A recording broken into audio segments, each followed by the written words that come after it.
Hello, once again, Star Wars unboxing fans. Welcome to another episode of Darth Tuba's Star Wars Unboxing Show. I'm your host, Darth Tuba.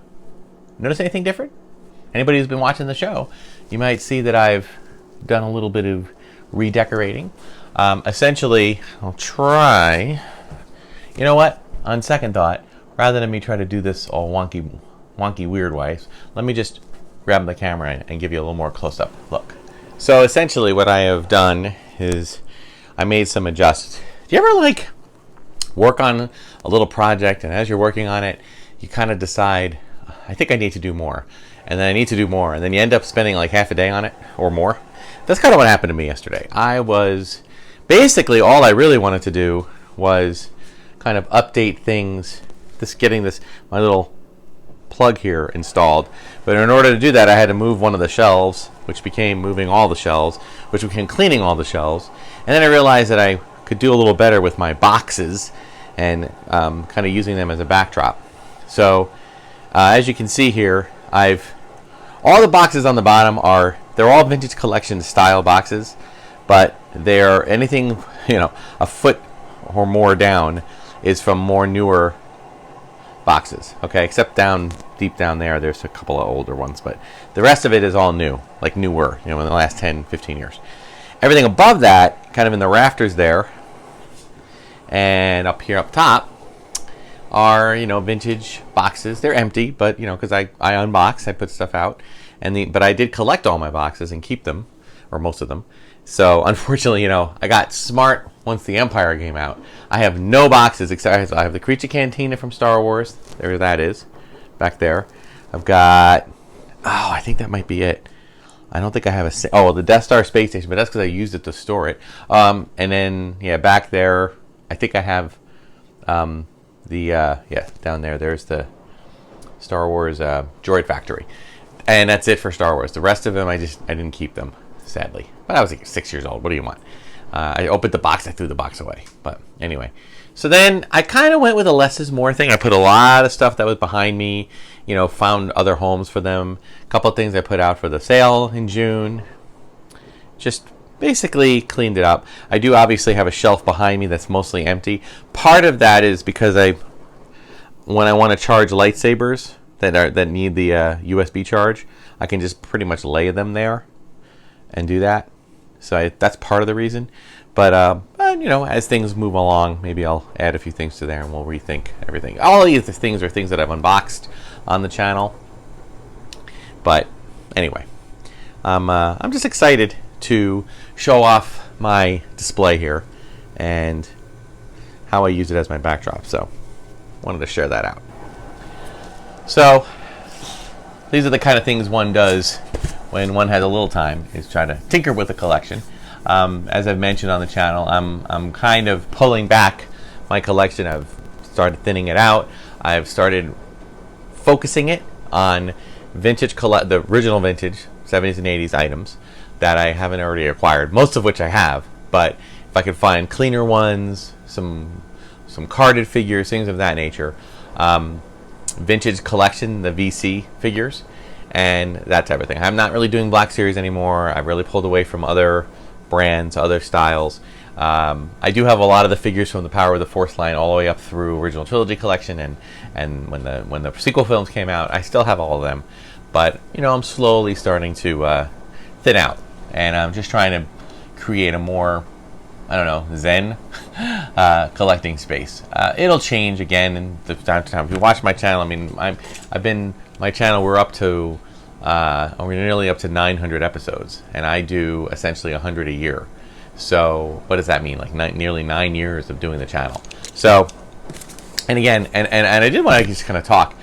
I've mentioned it before to anybody who watches. They might think, how come this guy doesn't get more views? I actually get a few comments from time to time. I don't get more views because I don't really go after this the way some of these other people do. And I applaud anybody who has worked the channel for a year, really, really tirelessly, and really made it a professional, and then made it into something that became massively successful. I applaud those people. Good on you. I'm not envious or jealous. I applaud you for it. I'm not focused on what I do. This is a fun thing. This is kind of a side job. Not even a job, really. This is a side hobby. So part of the collecting to me is sharing it out and talking about it for anyone to listen, even if it's only a handful. I do get a little. I've gotten to the point now where I'm up to like 1 or 2 communications per week. Sometimes on the current videos that go out, sometimes on the videos that have been years and years old, which means that there are people that still find my videos and watch them, you know, from years ago, which I think is great. So anyway, I'm happy to be doing it. Now, retirement in my day job is on the horizon, not for a few years, but when that happens, there may be a shift. I may decide to try to pursue this a little more seriously. But I mean, when I say that, I mean, you know, go out to toy shows, go out to, you know, Comic-Cons and conventions, maybe set up a booth, maybe do some things that, you know, kind of get feet on the ground, boots on the ground as they were, to you know, advertise the channel. But you know, another thing I started doing a few times was a little shorts, which I do. Speaking of that, somewhere here I did in my little. I had my little C-3PO short where I took him and I took some chrome markers. Essentially, these are my chrome markers, and I painted him silver. Now I know that there's a whole. I don't want to call it gatekeeper crew, but there is a gatekeeper crew out there that essentially doesn't like when figures are altered in any way. Well, this figure, as you can see, is missing an arm. All right, so this is essentially a figure for the trash heap. So either you throw it out, or I guess something you should just leave it untouched. Okay, fine, that's your opinion. I respect that. But for me, I wanted to try something different. So a little silver chrome, and he looks like TC-14, first droid you see in Phantom Menace. So you can also see he's very loose-legged. But I did want to give a shout-out to Jibber Jabber, who has his own Jibber Jabber. I did want to give a shout-out to the Jibber Jabber action figure YouTube channel. They were good enough to reach out to me and leave a comment and then email me and say, hey, I have a spare 3PO left arm. If you'd like us to send it to you, just give a shout out. I didn't need him to do that or them to do that. I appreciate the offer, but I have actually extra C-3POs here, and I'm a little bit of an amateur. I mean, no, I'm a lot of an amateur when it comes to trying to do figure repairs, especially with the vacuum metallized droids. I think even just giving these a clean, I noticed that things go wrong, so I didn't want to even bother trying to do that, let alone doing it on the channel. So I appreciate it. He'll just be my little my lame missing left hand. You know, my story is 3PO, silver 3PO felt very bad for Luke losing his hand, so he decided to chop his own hand off. That's my headcanon. Anyway, but Jibber Jabber action figure, you can check them out on YouTube. I'll leave the link in the description. I'll try to put it up on the screen as well. And check them out as well. I just subscribe to them, and I'm all about sharing out the love of Star Wars to anyone who will want to do it. It's Star Wars, but it's also pop culture from the 70s and 80s. So, cool channel. Check them out. So anyway, so I only have a month. You know, that's basically all I have in terms of you know, some updates about what's been going on. I do have an unboxing from Entertainment Earth. You know, they continue to do their send one figure at a time. I guess I gotta look. Maybe there's an option where I can like order 10 figures and say, just wait till they're all here and send them at once. But who knows? But anyway. All right. Oh, yes. Yes. I'm excited. Oh, wait. Make sure this is the only one. Is this the only one? This is the only one. Yes. We have Dedra Meero, the ISB agent from Andor. Really, really cool. So happy they made this into a figure. As you know, I've only been, as I've said many, many times, I'm not really collecting Black Series anymore. They did create a Black Series figure of Deirdre, I believe. They seem to cover a lot of the characters in Black Series form. But when it comes to vintage collection, 3 3/4 inch, they don't go through everybody. Once in a while, I will order a figure as a Black Series. I have a Basil Black Series figure from the Acolyte because I love that character. So I wasn't willing to wait to see if they would actually come out, especially since the show wasn't well received. Andor, on the other hand, was well received, so I waited. I bided my time, and sure enough, VC 346, Dedra Meero. Okay, really cool. got the tunic, got the standard Imperial look, and again they got the photo likeness scanning, so really cool. This at the time of this recording, this show actually at the time of the release of this recording. Well, actually, this is probably going to get sent out between my normal episodes. I'm not going to number this one, so because I wanted to. Oh, yes, I am. I'm sorry, I am numbering. I got my episodes confused. So this will go out probably about 2 weeks from now, and at the recording, this is March 16th. So you figure at the end of March, beginning of April. So there's still going to be close to a month out before we see Andor season 2. But I'm really excited for it. I do have to say, and I'm putting it out there into the universe, that I feel that I like the show. I love the show. I'm excited for the show. Okay, don't ever think that. But I've said this on the channel. I am a positive light when it comes to the Star Wars fandom. I do my best to do that. And I've been rewatching some of the older shows that have come out: Mandalorian, Boba Fett, Book of Boba Fett, Obi-Wan, and Ahsoka. And I felt.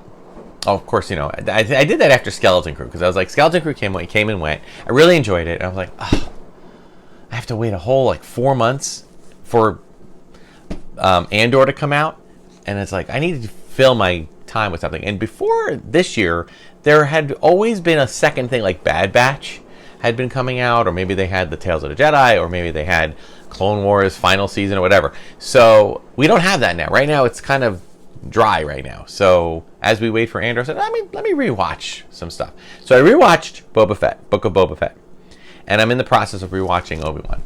And all I can say is that I am absolutely loving those shows, especially those two. And I say that because I feel like the writing and everything that came out for Andor was very well received from a critical standpoint, as well as from a lot of people who feel that Rogue One and Andor, subsequently, are the greatest thing that Disney ever put out since they've purchased the rights to make Star Wars films since 2012. And whilst I agree that they are great and they are very enjoyable, and I very much love watching them, I feel like there is a different. I feel like I need to be in a certain mood to watch, or I should say to rewatch Andor. Meaning, I can watch it when it comes out. I'm actually running a band trip when the first one comes out, so I don't know if I'm going to catch it. But I will be in Disneyland, so I'm hoping to have a premiere. And I happen to be around in California when a premiere comes out. Who knows? We'll be in the parks, so maybe we'll see. They'll have to do premieres in Disneyland. I don't know if they're going to do that. I haven't heard anything.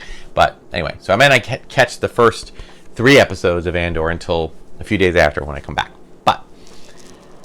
I'm fine with it on the first watch, but on a rewatch, I have to be in a mood. I have to be kind of more subdued. I have to be more adult in my brain. I have to be kind of ready to handle this and handle the gravitas that is Andor and Rogue One.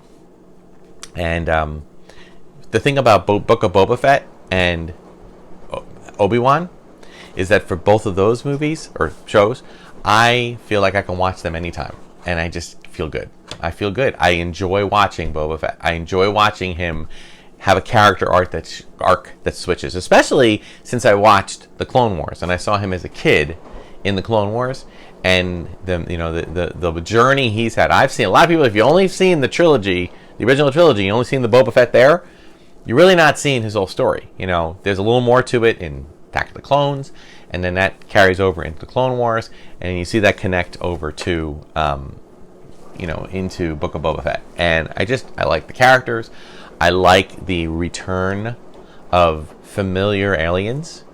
Things like, and they did this in Mandalorian too, but things like the Aqualish, the Weequay, the Ithorians, the Hammerhead, and I like that they brought back from the Clone Wars the Pikes. It's kind of like, to me, that's just been an enjoyable romp, and I look forward to seeing. I look forward to the next one, and the next one, the next one.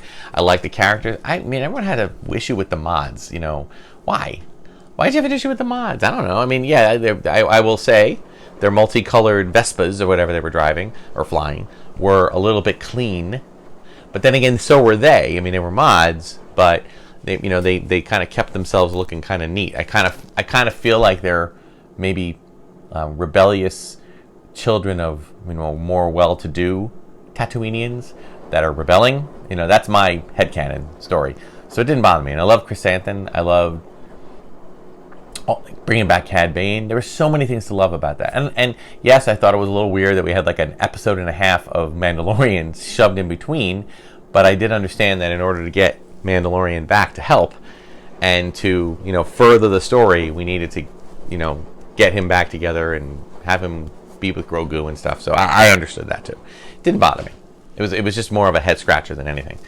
And now I'm watching Obi-Wan, and Obi-Wan just takes me back to the prequels in a way that I loved, And I love the young actor playing Leia. I think she's nailed what a young Carrie Fisher would have been like, a little precocious, 10-year-old or 8-year-old, whatever she is. And I'm here for it. And it seems like they're not going to do it again. If they do explore it, I don't think we're going to be seeing like her as a teenage Leia. I don't see that happening. It was a one-off thing, and that's okay. We can leave it alone. But I've just been enjoying being in this world, and I just love it, And as a collector, it's fun because I get to, there are times where I think, oh, that would make a cool diorama or whatever. That would be a cool thing to do. And with 3D printing and with customizations and things of that nature, the sky's the limit. So it's really cool. But Dedra Meero. It's Meero. Dedra Meero. Or Dedra? No, Dedra. In the back it says methodical, polished, and ambitious. Dedra Meero embodies the ideals of the Imperial Security Bureau. She is ever vigilant, collecting and analyzing intelligence from across the galaxy. I am so curious about what happens with this character in the next series of film. I'm calling them mini movies. I love that they're doing this. They're doing 3 episodes per week for 4 weeks, which is basically like you're getting a movie each week. And it's going to be like a year leading up. Each one is like a year leading up, maybe like 4 years, 3 years, 2 years, 1 year, right? And it connects right to Rogue One. Well played. I look forward to it. Great figure. Put it in the collection. Add it on to it. I am hoping. It's getting hard because my trips to Ollie's where you can get discount figures. It seems like they only have the retro figures right now. I don't think the vintage collection figures find their way there too often. Only a handful do. Maybe the handful of figures that don't sell. I know Morgan Elsbeth didn't sell, so I didn't see Morgan Elsbeth in Ollie's. I saw her in Ross. But the reason I like to find this would be one I'd want to open. But I'm keeping a carded collection first, and if I can stumble across them for less money, either at a toy show or in a discount place, I will pick up a second Dedra Meero. So cool. I know I rambled a lot today, guys, but there was a lot to talk about, and I'm excited about it. So thanks so much for watching. So like, subscribe, hit the notification button. Check me out on Instagram. Bluesky, no longer on X, although Red 5 is still on X, and I believe at the time of this recording, and they still continue to promote the channel. Thank you very much for promoting the channel, Red 5. Check out all the other content on Red 5 Network. And then check out if you want to look at and join the Darth Tuba unboxing page, check it out on Facebook. Thanks so much for watching. Until next time, may the Force and the toys be with you.